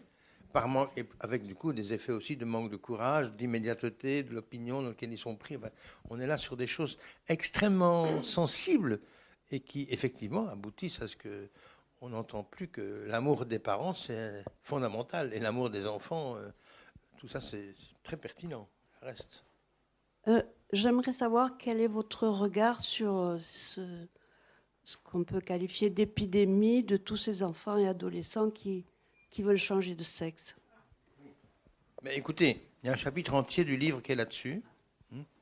Alors pour moi, personnellement, puis je demanderai à Jean-Louis de répondre ce que je dis. Pour moi, je le lis comme le symptôme justement de ce déséquilibre entre exigence civilisationnelle et exigence personnelle. C'est là que ça naît, c'est quelque chose là. Parce que les enfants qui aujourd'hui veulent changer de genre, c'est parce que le discours social leur donne la légitimité de pouvoir penser faire ça. Alors que tout le monde sait très bien, ici dans la salle, que de toute façon, ça ne changera pas au-delà d'une certaine possibilité. Même si vous avez un pénis artificiel gonflable par des pompes qu'on met dans les testicules, enfin des trucs de fou, mais même si c'est ça que vous arrivez à avoir alors que vous êtes à l'inverse dans l'autre cas, dans l'autre circonstance, vous n'aboutirez pas à transformer cette réalité qui est là, qui est un réel incontournable de l'anatomie, par exemple. Or, il semble bien que nous sommes tellement près de pouvoir reconnaître au vœu individuel d'exister pour le moment, que du coup, nous n'avons plus la force concrète, collective, de dire il y a des choses avec lesquelles il faut faire, et c'est un travail de pouvoir supporter des choses qui ne sont pas celles que l'on veut exactement. Ça fait partie de la donne. Mais ça, ce travail-là a disparu. Et en plus de cela, au niveau du collectif, il y a un entérinement de ces possibilités. Parce que c'est au niveau du droit aussi maintenant. Non, mais ça, je trouve que c'est le grand côté inédit de ce qui nous arrive, c'est que par le biais du droit, le discours social donne tout à coup une légitimité à des choses dont on se dit, mais comment est-ce qu'il va s'en sortir ? Comment est-ce qu'il va faire après un petit temps si on laisse évoluer cette affaire-là ? C'est un peu grossièrement, rapidement dit, mais c'est vrai qu'il y a le dernier chapitre est consacré à ça. Et alors, sur le plan du droit, donc, ce que j'essaie d'expliquer au niveau de l'évolution de la législation belge, c'est qu'on est parti d'une situation qui existe. Des personnes qui sont vraiment en grande difficulté avec leur rapport à ce qu'on appelle leur identité sexuée, n'est-ce pas, qui ne se vivent pas dans le sexe ou le genre, n'est-ce pas, qui était celui de leur naissance. Bon. Et de manière très légitime, la médecine a pris cette question en charge et a aidé ces personnes à trouver une réponse à leurs grandes difficultés. Et donc ça fait partie justement de ce que j'appelais tout à l'heure les mérites d'une société démocratique. C'est une société qui accueille les spécificités et les difficultés personnelles. Mais pour des raisons qui sont sans doute liées à des pressions de lobby, on a inversé les choses. Et l'on a dit tout le monde a le droit de décider quel est son sexe. Tout le monde, chacun. C'est une question, a-t-on dit, d'autodétermination. Le sexe, ça relèverait de l'autodétermination. Comme d'ailleurs exactement, on favorise cette notion d'autodétermination par rapport à la... Alors, à partir du moment où on dit cela, à ce moment-là, tout enfant ne sait plus très bien, comment dirais-je, quelle est la décision qu'il doit prendre par rapport à cela. Ça a des effets. C'est là, j'essaie de le décrire concrètement, c'est là qu'il y a la difficulté de combiner des situations individuelles dont notre société est évidemment capable de les prendre en charge de manière bienveillante et respectueuse, de le concilier avec encore une vision commune des choses où on essaye, je dirais, d'expliquer qu'il y a du réel, qu'il y a une différence réelle entre un homme et une femme, et qu'il y a là quelque chose, comment dirais-je, qui s'impose en quelque sorte à nous, et avec lesquels on doit faire. Mais à partir du moment où on dit non, ça ne s'impose plus à personne, c'est quelque chose qui relève de son propre choix personnel, comment voulez-vous que des jeunes qui entendent ça sur les réseaux sociaux ne viennent pas se demander, mais finalement, alors moi, c'est quoi, c'est qui? Donc voilà, c'est précisément, c'est pour cela qu'on a parlé de cela dans notre ouvrage, parce que ça montre précisément cette inversion où la manière dont à un certain moment on ne trouve plus l'équilibre entre le respect des personnes et ce que Freud a appelé les exigences civilisationnelles collectives. Voilà. Donc c'est un symptôme pour nous, voyez-vous. Mais maintenant, effectivement, il y a une prise de conscience quand même qui est en train de se faire, hein, parce qu'on a sans doute trop rapidement répondu à cette demande, et il y a, en tout cas à l'échelle mondiale, il y a maintenant des pays qui reviennent en arrière par rapport à ce qu'ils ont proposé. Donc, ça, on pourrait en parler longuement, mais il y a quand même une prise de conscience qui se fait de ce que probablement on est allé trop loin. Surtout qu'en Belgique, j'ai compris aussi à la lecture de votre livre que c'est une simple déclaration.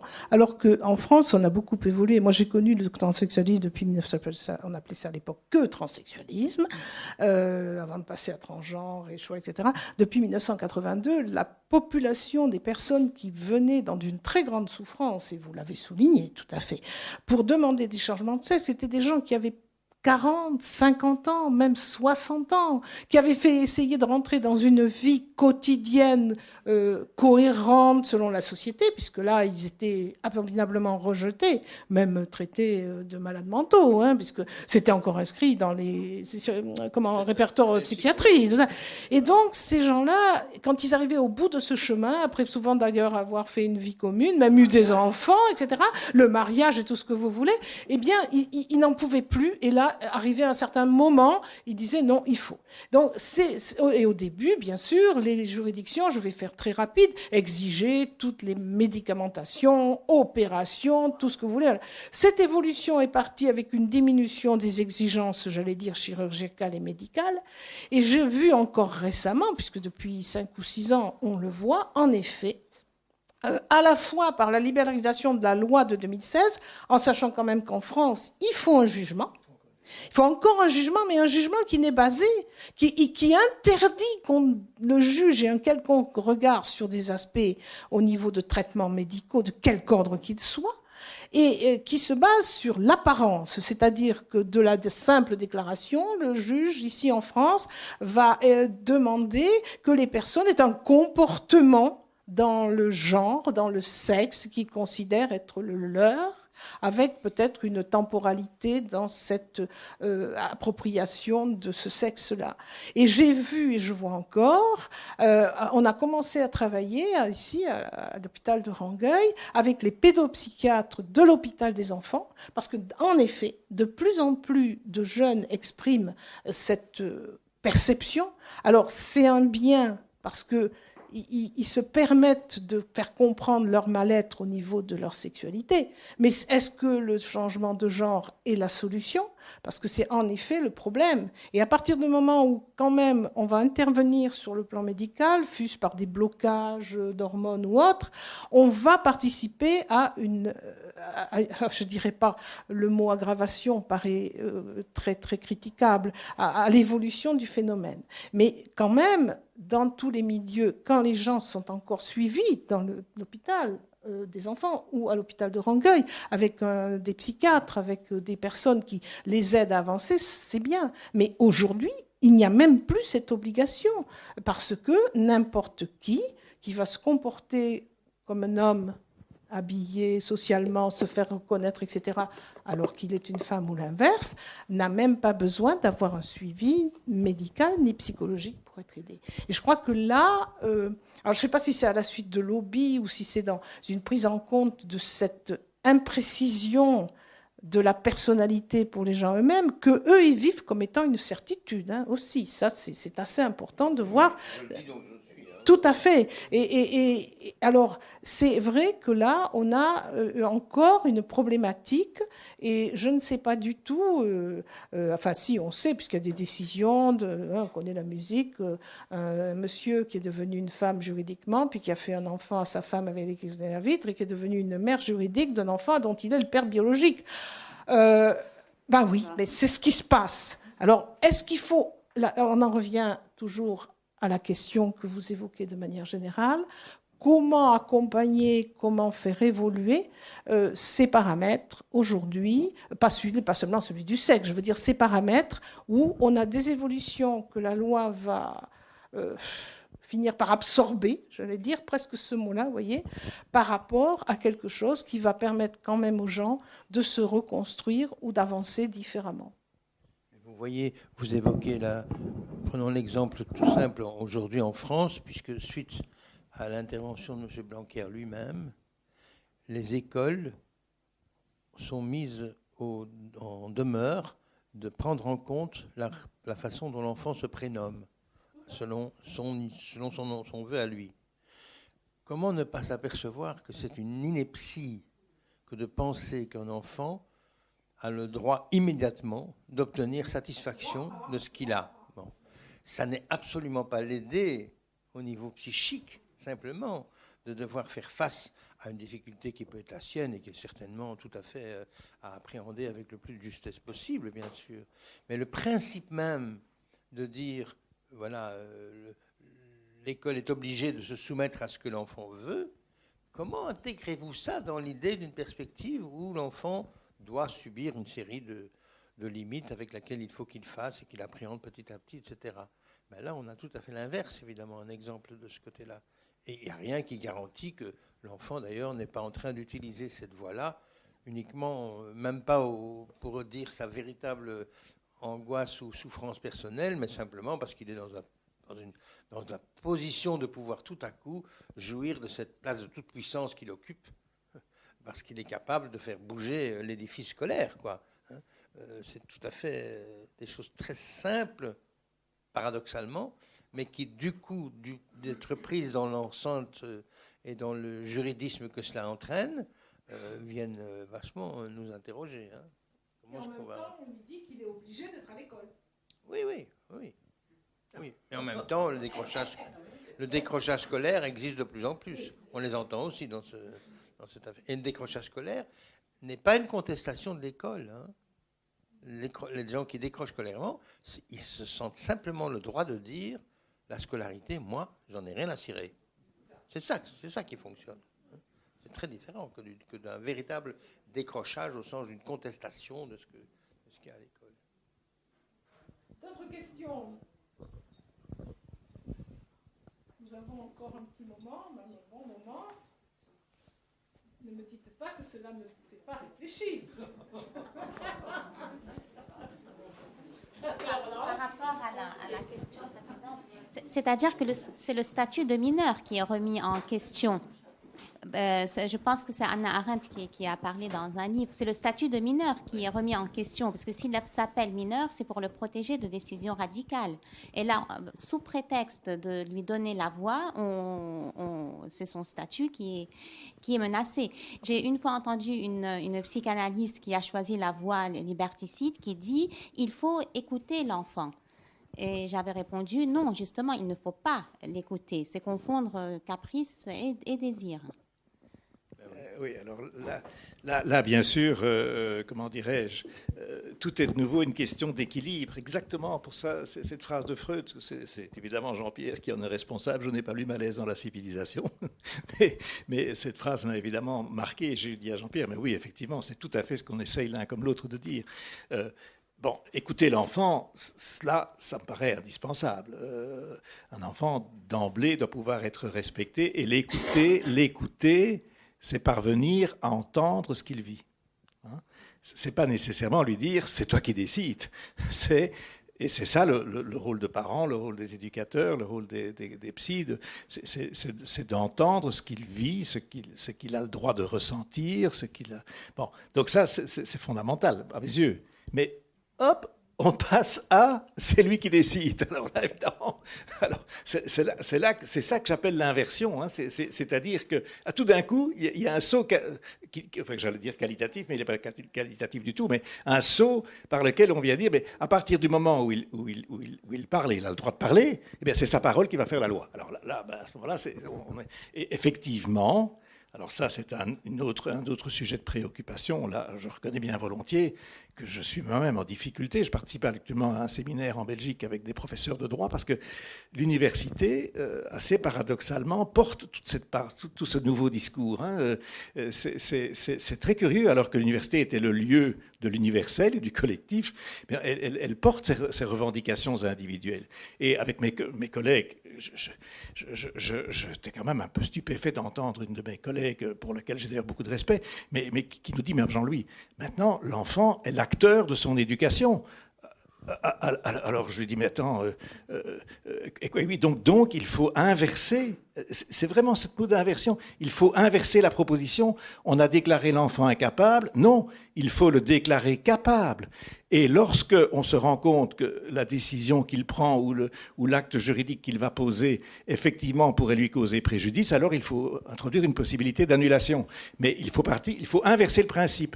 Bon, et alors je dis, et quoi, et ça veut dire qu'il va pouvoir introduire une action en justice contre ses parents? Ah oui. Ah bon, donc lorsque ses parents ont décidé de l'inscrire dans telle école, si ça ne lui convient pas, il peut introduire une procédure en justice contre ses parents pour que le juge puisse dire que la parole de l'enfant doit être respectée. Donc, alors, de nouveau, je pense que on est en interrogation par rapport à ça. Attention, mes collègues ne sont pas non plus complètement dans un délire, mais ils sont tentés par cette manière inversée de voir les choses, avec les effets problématiques qui en résultent. Donc, effectivement, c'est une question parmi d'autres que nous abordons aussi dans l'ouvrage. Tentés et aussi intimidés par ceux qui viendraient leur dire qu'ils ne sont pas dans l'air ambiant. Il ne faut pas oublier que c'est une force de frappe terrible, l'opinion, justement. C'est là qu'elle est aussi terrible. Le nombre de psys qui fragilisent, comme ça, qui ne savent plus très bien eux-mêmes où ils se situent, c'est vrai que ce sont des questions fortes qu'on doit mettre au travail. Ce n'est pas des questions sur lesquelles, personnellement ou d'autres ici, on a la réponse. Il ne faut pas le jouer comme ça. Il faut qu'on le travaille. Mais n'empêche que c'est une véritable question que de ne pas... Oui, il y a Wilfried là-bas qui... Mais pour rebondir sur ce que vous disiez, le mineur est considéré dans le droit français comme un incapable mineur. De l'incapable mineur, on parlait des incapables majeurs, c'est-à-dire les adultes qui n'étaient plus en état. Alors on a enlevé incapable majeur parce que c'était pas bien. Maintenant on dit majeur protégé. Et à vous écouter, j'avais envie de dire qu'on pourrait dire mineur à protéger. Oui, je voulais rebondir sur ce que disait Monsieur Ranchon. C'est vrai que quand on vous écoute là en train de discuter avec les collègues magistrats, on se dit bon, quand ils disent ça, qu'est-ce qui les anime? Alors c'est à l'université. Oui, c'était pas les collègues magistrats. D'accord. Qui plus est. C'est pour ça que je parlais du monde universitaire, là, puisque... Oui, à l'université. Mais c'est vrai que, bon, quand on écoute sérieusement ce que vous dites, on se dit, mais qu'est-ce qui peut motiver, animer quelqu'un à déployer un tel raisonnement quand on occupe de telles fonctions? Alors, je vais le dire un peu comme ça, de manière un peu légère. Soit c'est de l'imbécilité, de la perversion, ou une forme d'ignorance sur ce qu'est la loi, le droit en lui-même, fondamentalement. Ça pose des questions quand même sur la formation, quand même des juristes, de savoir d'où vient le droit, en fait, fondamentalement. C'est-à-dire, c'est pas des textes qui sont appliqués pour réguler les gens. Il y a quelque chose quand même d'un fond. Moi, je me suis toujours posé la question de la formation des juristes. Est-ce qu'ils savent ce que c'est que fondamentalement juger, en quoi ça consiste? Est-ce que c'est être conforme à des textes, bien suivre les textes? Je me pose des questions. Et c'est vrai que quand vous dites on ne sait pas trop si c'est sérieux ou pas, ou jusqu'où c'est sérieux, la personne qui dit ça. Bon, mais quand même d'envisager les choses comme ça, de dire que peut-être c'est pas totalement... une blague de parler comme ça, c'est vrai que ça pose la question de la formation et de ce qui est enseigné aux personnes des droits. Voilà. Bon, nous en psychanalyse, on a des totems et tabous, on a des conceptions sur la loi, le droit. Est-ce que les juristes savent ce que c'est totem et tabou? Enfin, je fais un raccourci, mais est-ce qu'ils ont leur propre repérage sur quoi ils sont assis, en fait? Alors. Voilà. À partir de quel endroit ils parlent? Voilà. Donc je me suis tout le temps posé la question dans la formation des gens du droit, est-ce qu'on leur dit en première année, voilà, la loi, ça vient de là. On a l'impression qu'on n'apprend que les textes. Bon, voilà. Je vous dis les choses un peu comme elles me viennent, mais oui. C'est vrai qu'on est sur un truc sérieux et on se demande, voilà, on se pose quand même des questions de comment on peut en venir à dire, oh ben pourquoi on n'inverserait pas les choses, quoi. Alors, non, vous êtes plus optimiste que moi sur la formation en droit, mais non, effectivement, on n'a absolument pas sauf un cours de psychologie en première année, mais c'est, comment dirais-je, très peu de choses.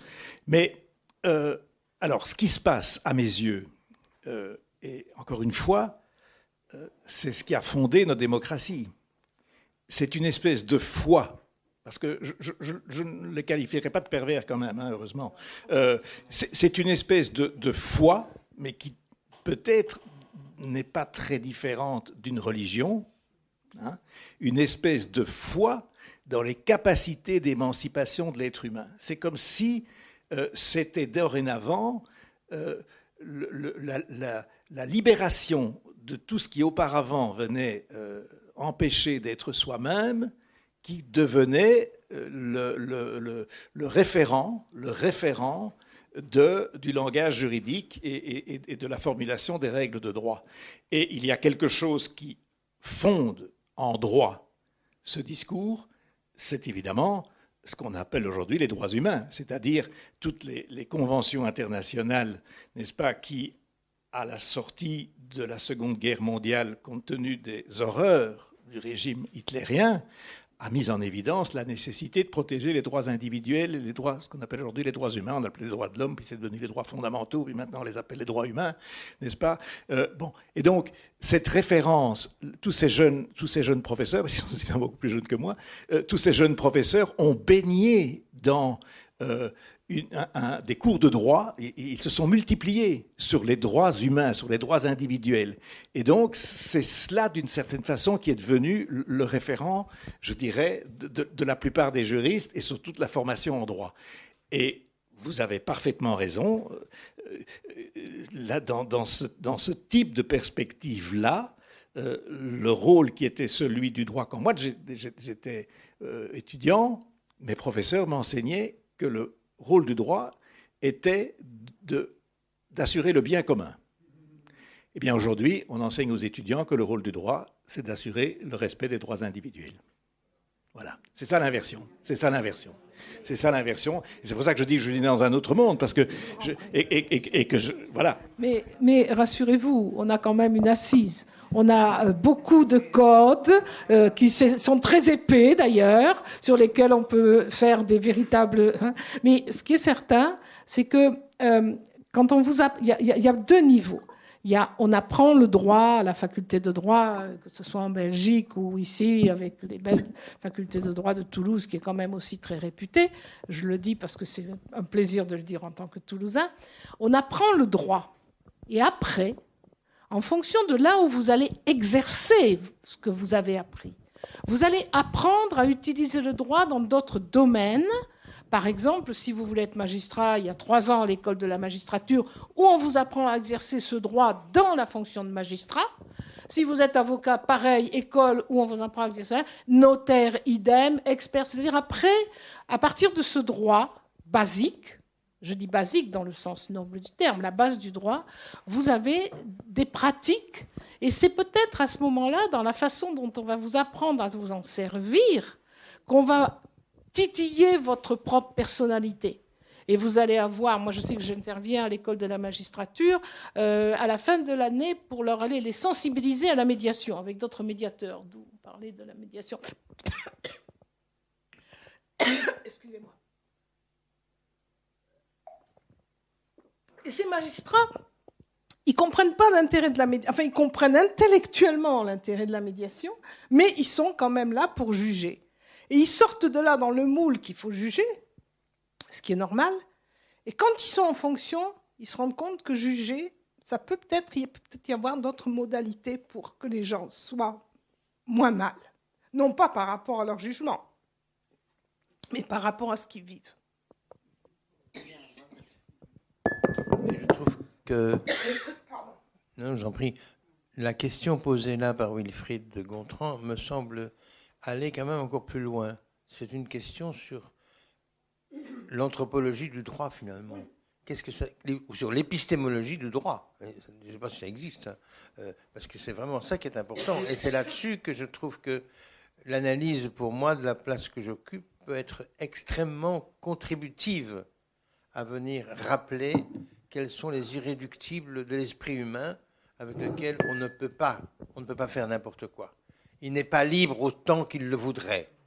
Il est quand même contraint, vous avez rappelé la loi, que j'avais moi-même exprimé. Oui, il est contraint par la loi du langage, la loi de ce que parler implique. Il est contraint, le sujet. Donc, le laisser dans l'idée qu'aujourd'hui, il pourrait s'affranchir de toutes les contraintes, c'est une aberration, parce que ça ne peut que l'amener à une impasse. Il faudra bien qu'il accepte qu'il y a des contraintes dont il peut se libérer, certainement, et dont il doit même essayer de s'émanciper, c'est clair. Mais cette émancipation, d'abord, n'est pas qu'individuelle, premier point. Il me semble qu'elle doit être relayée par une émancipation qui installe du collectif, ce que vous avez espéré et souhaité à juste titre. Hein. Bon. Mais aussi, il y a peut-être une réflexion anthropologique qui doit être faite aujourd'hui, je ne sais pas si tu serais d'accord avec ça, plus poussée, je pense au travail d'Alain Suppiot et de quelques autres comme ça, particulièrement qui prennent ça en compte, mais qui vient du coup, parce que sinon, on a le danger. Aujourd'hui, les médecins sont dans la même position. Hein. Ils peuvent très bien être médecins en n'étant plus que techniciens de la médecine. Ben demain, les juristes pourraient très bien être techniciens du droit, n'ayant plus de rapport à ce que veut dire le droit dans le social. Et on voit bien que c'est une glissade qui est en train de prendre consistance, hein, de plus en plus forte. À tel point qu'un biologiste aujourd'hui, il ne sait plus qu'il travaille sur l'humain alors qu'il est sur la cellule numéro 26 ou sur le gène numéro je ne sais lequel, etc. Comment voulez-vous que quelqu'un qui fasse ça toute la journée ait d'office la préoccupation de savoir qu'il est encore biologiste au service de l'humain? Forcément, ça amène des conséquences. Donc notre hyper-spécialisation pointue est nécessaire parce qu'il faut être à la hauteur des compétences, évidemment, c'est clair, mais elle risque d'obturer le caractère spécifiquement humain de ce qui est en jeu dans la discipline en question. C'est d'ailleurs ce qui évolue en France, je ne sais pas en Belgique, vous allez me le dire, avec ce qu'on appelle maintenant les jurisdata, des possibilités d'avoir toutes les jurisprudences qui vont être publiées, enfin avec tout l'anonymat utile bien sûr, hein, auquel on pourra accéder sur Internet, ce qui fait que de ces décisions judiciaires multiples, on pourra les avoir quasiment pas toutes, mais enfin en grande quantité.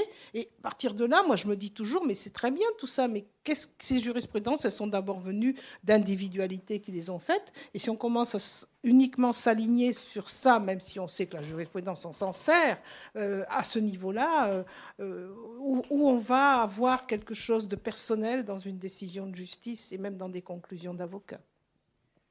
Mais donc, si j'ai bien compris, cher monsieur, vous êtes psychanalyste. Oui. Alors, je ne vais pas vous renvoyer la question, mais elle n'est quand même pas si éloignée.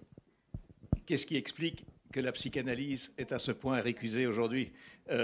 Parce que la psychanalyse, et c'est ça qui, je dirais, a fait le travail de dialogue que nous avons mené, mais aussi notre amitié, la psychanalyse, c'est le travail personnel par lequel on apprend à faire avec le manque. On apprend à faire avec le réel. On apprend à faire... Bon, pourquoi la psychanalyse est-elle à ce point récusée aujourd'hui ? Au point que nous pouvions même considérer, ou je peux même considérer moi comme juriste, n'est-ce pas, que d'avoir intitulé cet ouvrage « Droit et psychanalyse » fera qu'il ne sera pas lu par un grand nombre de juristes. Parce qu'on va se dire, qu'est-ce qu'il vient encore avec Et donc, quelle est selon vous l'explication ? Parce qu'à mon avis, elle est un peu du même ordre. Hein. Je crois que la réponse est dans votre dernière phrase de tout à l'heure sur la question du bien commun et des libertés individuelles. C'est-à-dire que quand il y a la promotion des libertés individuelles, c'est quand ce qu'on entend, ce qui est à entendre, c'est pas au sens du désir. Ça serait la promotion des désirs, c'est la jouissance individuelle. Donc c'est tout à fait différent. Et que donc la psychanalyse est du côté du désir. C'est du côté d'une singularité, du côté du désir, pas du côté de la jouissance. Voilà. Et donc, pour les mêmes raisons que vous avez énoncées pour le droit, la psychanalyse est emportée, parce qu'il ne s'agit pas de faire la promotion de l'individu singulier comme sujet au niveau de son désir, mais de sa jouissance. Voilà. Donc ça, c'est pas du tout dans l'air du temps. Voilà la question du sujet. Et la question du sujet en psychanalyse, voilà, Lacan disait l'inconscient c'est le politique, une phrase un petit peu comme ça particulière, comment la comprendre? C'est comme disait Freud, la psychanalyse elle est sociale. L'autre est avant, c'est articulé à l'autre. C'est pas un individu qui est déconnecté d'un autre et comme le rappelle à chaque fois Jean-Pierre, c'est un autre qui était avant nous. Donc c'est bien la singularité du sujet, mais bien aliéné à l'autre en premier lieu. Voilà. Et ce que je disais pour les personnes du champ du droit, comment sont-ils initiés au fondement de leur discipline? Bien sûr que je pourrais le dire pour toutes les disciplines. Pour la formation des psychiatres, la formation des scientifiques, c'est-à-dire que là, vous parliez du courage individuel de chacun, mais on se demande sur quel niveau agir. Moi, je me demande au niveau de la formation des personnes dans toute discipline, est-ce qu'elles ont un accès aux fondements de leur discipline? Voilà. Des enseignements sur les fondements de leur discipline, tout simplement. Voilà. Donc, je me pose des questions. Juste une chose, puisque j'ai le micro, par rapport au courage individuel, ok, mais il y a de la limite dans la société. Et moi, ce que je vois dans mon travail, dans les institutions ou autres, les personnes qui ont du courage risquent d'être malmenées, risquent d'avoir des réponses. Attention, c'est pas les gens sont inhibés, allez-y, encore un effort. Non, il y en a qui ont du courage. Moi, j'ai vu pendant des semaines des gens venir manifester le samedi après-midi, des semaines, des années, manifester tous les samedis après-midi. Et ils ont une limite. À 5 heures, il y a les gaz lacrymaux qui tombent et il faut rentrer chez soi. Voilà. Donc il y a quand même une réponse. Il y a quand même une réponse. Je vous donne juste une petite anecdote. J'ai la fille d'une amie, 18 ans, qui vient faire ses premières manifestations pour la retraite. Première manifestation. Bon, ben, elle s'est fait gazer, encercler dans une nasse. Elle retournera pas manifester. Voilà. Donc la réponse, il y a une violence. Attention, c'est pas faites ce que vous voulez dans la société comme vous voulez. Il y a de la limite. On peut rencontrer des choses jusqu'aux violences policières, jusqu'au au harcèlement dans les institutions dont on va faire l'objet si on se positionne. Donc, elle existe, le courage, il existe. Mais on ne dénonce pas assez la violence de la réponse dans la société. Voilà, donc c'est vraiment une liberté individuelle, mais la limite, alors l'ouvrage de Jean-Pierre, Un monde sans limite, non, il y en a une limite. Il y en a une limite. On va rediscuter de tout ça. Oui, la librairie ferme à 19h, donc ça me semble, si je vais puis me clôturer. permettre, Wilfried, je vais Merci. quand même te dire quelque chose que je crois entendre ce que tu dis, avec tout le respect que j'ai pour ce que tu as amené, mais je ne pense pas personnellement que l'analyste doit faire actuellement autre chose que de rappeler les conditions dans lesquelles une parole est possible, les conditions collectives dans lesquelles une parole est possible. Moi, je suis très réticent, personnellement, à entériner ou à confronter ceux qui sont du côté de la... Pour le dire simplement, la dispute actuelle, lourde, grave, presque fracture sociétale que vous avez en France autour de la question de la pension à, si je me trompe, 64 ans. Bon. Et de l'autre côté du macronisme, avec tout ce que ça représente, etc., me semble relever d'une confrontation imaginaire tellement massive que n'apparaît plus la possibilité de garantir ça d'une issue dans un échange de paroles. Bon. Ça, je trouve très, très inquiétant du côté, pour moi, comme psychanalyste.